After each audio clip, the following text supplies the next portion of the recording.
Good morning, everyone. Hope you're okay. Big hello to all our subscribers and unique viewers. Thank you very much for tuning in and watching. Today we're going to do something a bit different. You can see it's raining. I'm not feeling too clever at the moment.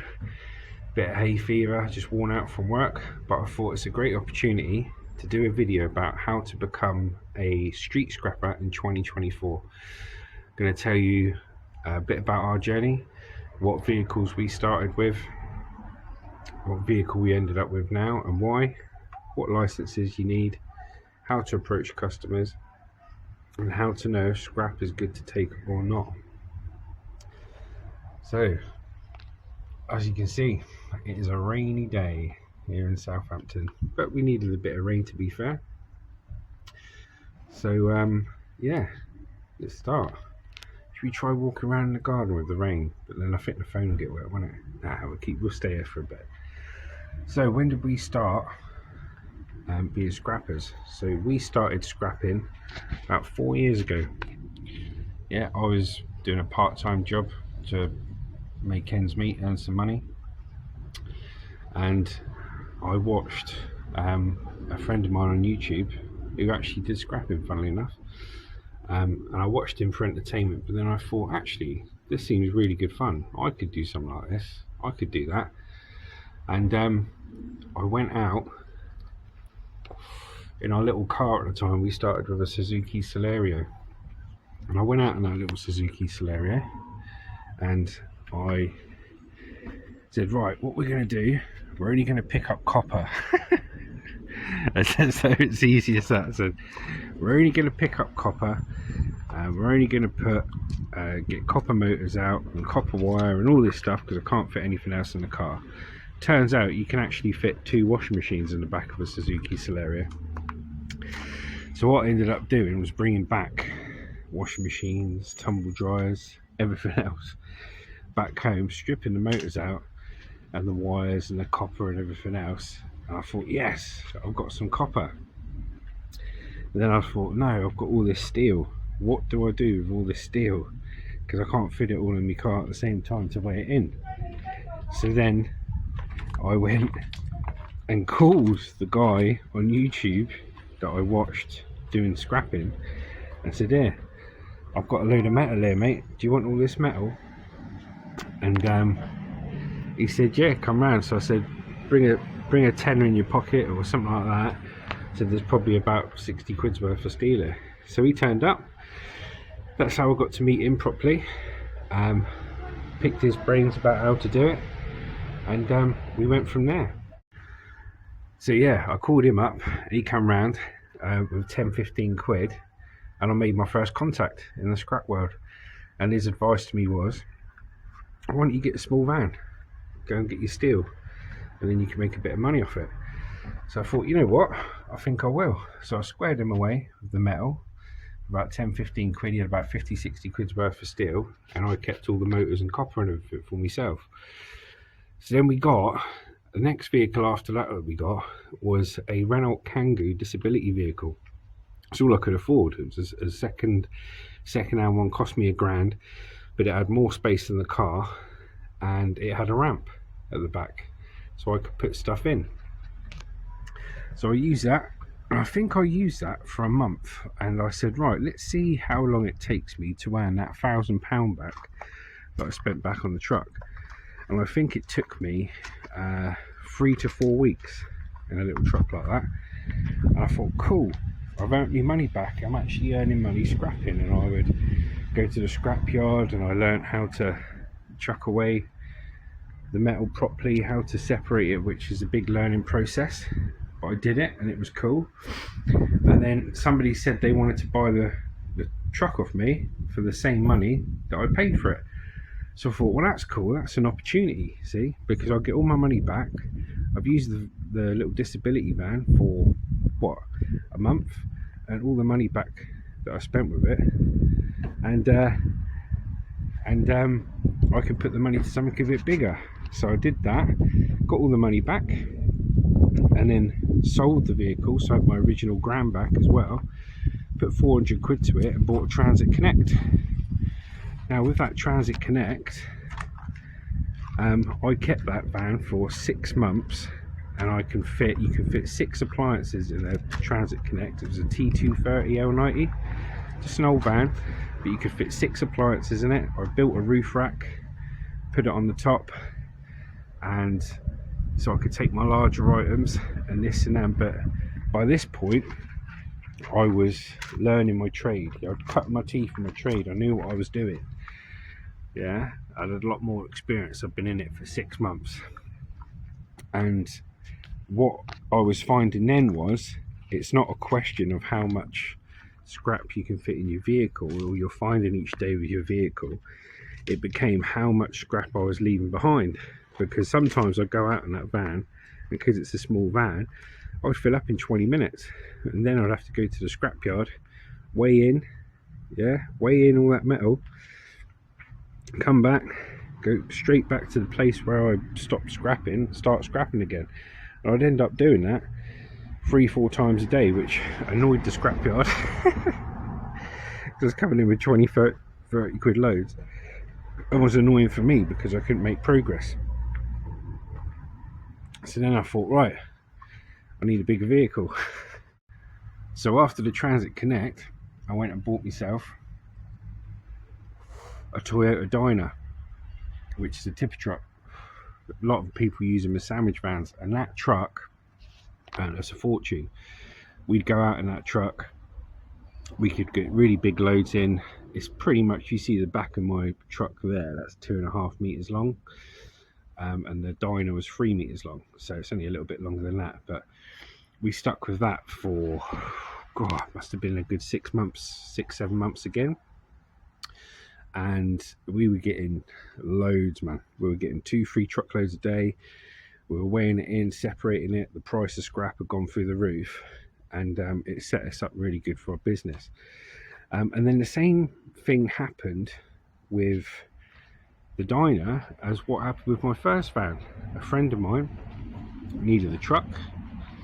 I saw an opportunity to get all the money back out of the truck that I paid for it, minus a bit of servicing and repair work I'd done. I thought, yeah, let's sell it, let's get some money back. Didn't need a, thought, nah, I don't need a tipper, I'll go back to having a van. So I sold it, got my money back, and went to get a van. And we got a what was it, a medium wheelbase transit van. And I've got to say, I absolutely loved running about in a medium wheelbase transit van. You could fit loads of stuff in. There was a low load height, really good. I put a full aluminium floor in it and everything, and it did really well. Only problem was it was a rusty old Ford Transit. It was absolutely minging with rust underneath. And the fuel pumps, it got 2 fuel pumps to prime the system, and one of those was knackering up, and I had to call the AA out. And then it came to a perfect storm with that van, where it needed a service, needed an MOT, needed fixing. It was going to cost far too much money to fix it for what it was. So then I sold that at a loss, but I really didn't want to lose the van. I really liked that van. So then I thought, right, okay, I'll get another van, but this time I'll get a short wheelbase van. And I got a Mark 4. Is it Mark 4? No, Mark 6. Mark 6 van, and I absolutely love that van. Now you can use short wheelbase vans. It was a short wheelbase Mark 6 van. You can use a Mark 6 van, not a problem. All you got to do is you got to have a roof rack on the top for your oversized stuff, but you can use it. Obviously you'll get filled up quicker than having an open top truck or a big one, but it still does the job, you know. It still does the job. So then I use that for about 6 months again, and then me and the missus were going to retire to Portugal. Okay, we had a pipe dream of going over to Portugal, buying a bit of land, this and that, and I was saying, right, I'm going to knock scrapping on the head because I'm going to Portugal. And so I sold the van, got my money back that I paid for it, pretty much, and all was good and well. I know the guy who's got the van, it's doing him a great job. And we went down to Portugal for a couple of weeks looking at land and stuff like that. And we're all planning to retire down there. But then we went over to Portugal and I thought, too hot out here, mate. You know, too hot. Basically, the land was really hot, dusty, barren land, and we liked it for a couple of weeks, but we didn't want to live out there. So I came back and I thought, no, I've sold my van already. I've sold all my bits and bobs of my van. You know, I can't go straight back scrapping. So what do? I thought, I know what I'll do. I'll go and work for the boss man, delivering some parcels for a while. See what it's like to have an employer, because I've been self-employed the last 16 years. And first couple of weeks, you know, with the novelty factor and being excited was good. But then it soon got to the point where I was like, hang on a minute, I am working flat out here for a couple of days money, what I would have got scrapping, and I'm working flat out here 5-6 days a week. So I knocked that on the end, and I forgot along the journey somewhere that I actually bought this trailer. Okay, and I started going back out scrapping with this trailer, and I used this trailer and my car for 6 months as a main scrapping vehicle. But this is a cattle trailer, it's not a horse box, it's a cattle trailer. And what I liked about it is it's got the ramp. Do that loose bolt there and that loose bolt, and it's got a ramp that comes down. You walk up the ramp, and then you've got basically the same load area as a short wheelbase transit. And then I found a roof rack scrapping, fitted it, and I actually can fit garage doors and stuff up there. So I used that for a while, and that was okay. So I went round for 6 months with my car, 4x4 on a trailer, and that was my main scrapping vehicle. And had its bonuses, but what it did was, when your vehicle without a trailer is getting 40 miles per gallon, as soon as you put a trailer up, it's down to 20 miles per gallon. So I thought, no, that's not for me. So I used that for a couple of weeks because I had nothing else to go scrapping with. And then I saw this beauty online. Yeah, it's just been left by the owner in a car park for ages. He got a brand new Ford Transit ARB truck. He weren't short of dough, and just needed rid of this truck. Nice guy. It needed a full service and everything, so I've turned it into what it is then. And this is the vehicle we've ended up with now. Okay, now it's the perfect vehicle for us because I can get in it, my missus can get in it. We can fit over a ton in it, and it takes the weight well, pulls well, and tips in. Now in the future, I want to keep this truck for as long as possible because I'm sick of buying and selling trucks. Okay, but in the future, I'll probably end up with a long wheelbase high top van. And the reason I say that is, yes, I know it doesn't tip the load when you go into the yard, but what it has got is, so you see the back of that truck there, it's 2.5 meters long, the load area. Well, an extra long wheelbase van goes to 4 meters long, and the sides are higher than that. And the load height of the truck, if I show you here, these are all things you've got to take into account with what vehicle you want to buy. The load height of this truck is pretty much halfway up my thigh area, whereas with a van, it's a lot lower down to where like that light is, halfway up the tyre. So you're not having to lift things and break your back as much, you know. So all the time I can get on and use this truck because it does us well and we earn good money out of it, I will. But I think if it ever got to the point where, you know, the truck was absolutely foobarred and the engine was gone, it was rusted, you know, when vehicles get to a point of no return where it's just not worth fixing them, hopefully not for years to come. But when it gets to that point, I think when I'm gonna upgrade, I will get a long wheelbase high top van, but an extra long wheelbase one, so I can fit ladders and scaffolding poles in, and that's what's right for me, you know. It tipped really well yesterday and we enjoy it, but you've got to do what's right for you guys. Okay, a bit on the legality side of things. So if you want to become a scrapper, okay, you need to have a waste carrier's license. Okay, it costs £150 a year, it lasts for 3 years, and this allows you to carry waste. The scrapper's class as waste. Allows you to carry waste on your truck if you're stopped by the police. When you have a vehicle, you need to have commercial vehicle insurance on it. Okay, if it's a commercial vehicle, and that is for business use, and if you use it for personal use as well. Okay, have those two things in, you'll be well. You can get public liability as well when you're going about, and I'd wear a high-vis vest and safety boots just so you're complying and you're at the side of the road. So yeah, get your waste carrier's license, get your public liability insurance and a commercial vehicle insurance. You won't go far wrong, guys. Make sure your vehicle's tax MOT and insured. If you're going street scrapping, legally you need to have applied to your local council and have a street scrappers plate on the back of your truck after their approval, and it's got to have your registration on it and stuff like that as well. But from the legality side of things, that's what you need. Right, so how do you pick scrap up, and how do you know what is the right scrap to pick up and not? If you watched in my previous video, you would tell that even when you're doing everything right, you can still make mistakes. It's just how you deal with the people when they come and approach you about it. Okay, so when you are going scrapping, you need to just get your phone up here. When you're going scrapping, say you're driving along, you see some scrap, you see it on somebody's property, and you want to know if it's scrap or not. Okay, don't take that scrap until you've knocked the door and asked permission.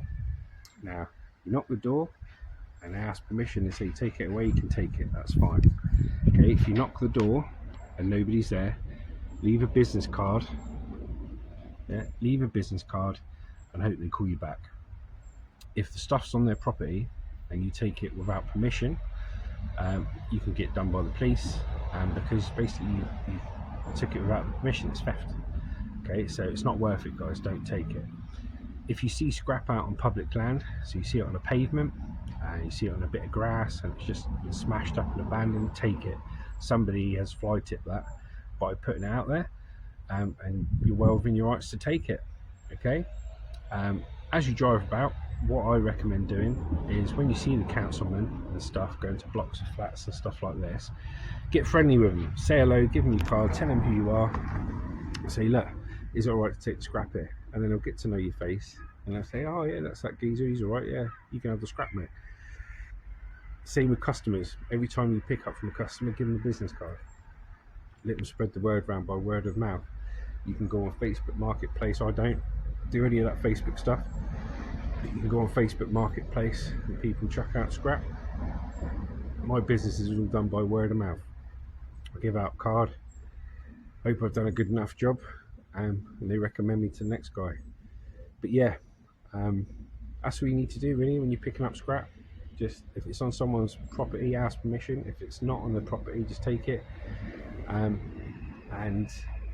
hope word spreads around and go out and get your scrap. I do a round each day, so I do the same areas day in, day out, because I don't want to waste loads and loads of fuel and be out all day anyway, and that works for me. But go out, find areas where the scrap's in, keep going to those areas each day and you'll be alright. So we're joined by my beautiful wife. She's gone out and got a load of bread and pills for me, bless her. Love you. So I think I'm going to let you have the final word today, love. I've been telling people how to become a scrapper, a bit about our journey and everything else. So you've been with me every step of the way with scrapping. What bit of advice would you give to anyone that really wants to be a scrapper and doesn't know how to go about it? Well, you need to go about it in the right way to begin with. You need to have the perseverance and know that you're going to get your bad days and your good days, and go out regardless, unless obviously you're feeling like Justin, where physically he can't go out today because he's feeling really rough. Just keep on going. That's what our motto is. That's why we say keep on keeping on, because that sums up scrapping. You just have to keep going. There you go, guys. You read it from the boss. I am but a simple scrap man, and this is the boss of the outfit. So I hope you enjoyed that video. That was just a little insight. I'm not out scrapping today, so I thought I'd do something, how to become a scrapper. Okay, so if you enjoyed that video, watch this one, and subscribe. And good luck to everyone out there. Lots of donuts and cake. Lots of donuts and cake. And to all the scrappers out there, good luck to you. We all need our money, boys and girls. So keep going, and good luck to you all. And to anyone who wants to do it, just try. Just get a van, use your car if you need to, give it a go, and crack on. So watch those videos, guys, and we'll see you next time. Bye. Thank you, bye.